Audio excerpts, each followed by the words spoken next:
জীবনে 3টে সদকা করে যাবেন। কটা বললাম বাবা? সদকা। এই 3টে সদকা যদি কেউ করে যেতে পারে, কিয়ামতের সকাল পর্যন্ত শুয়ে শুয়ে নেকি পাবে। জোরে বলুন সুবহানাল্লাহ। নাম্বার 1, নেক সন্তান তৈরি করে যান। আপনি মরে যাওয়ার পরে কবর জিয়ারত করবে, আপনার জন্য দোয়া করবে, আপনার জন্য দান খয়রাত করবে। নেক সন্তান তৈরি করে দুনিয়াতে রেখে যান।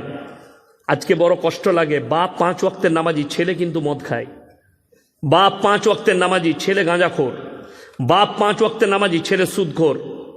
আপনি সন্তানকে দাওয়াত দেন, দাওয়াত কবুল করবে না সেটা তার তকদিরের ব্যাপার, কিন্তু আপনার উদ্দেশ্য হচ্ছে ছোট থেকে তাকে তরবিয়ত দেন, ইসলামের তরবিয়ত। 7 বছর বয়স হয়েছে, নামাজের তাকিদ দেন। 7 বছর বয়স হয়ে গেছে, নামাজ পড়ো। আর যখনই 10 বছর বয়স হবে, নামাজ না পড়লে তাকে মারো। 12 বছর বয়স হয়ে গেল, নামাজ না পড়লে মেয়ে হোক ছেলে হোক তাকে বেত্যাঘাত করুন। নাম্বার 2, তোমার জিন্দগিতে নিজের জন্য কিছু মাদ্রাসা মসজিদে সাদকা করে যাও, দিনের আল্লাহর রাস্তায় সাদকা করো।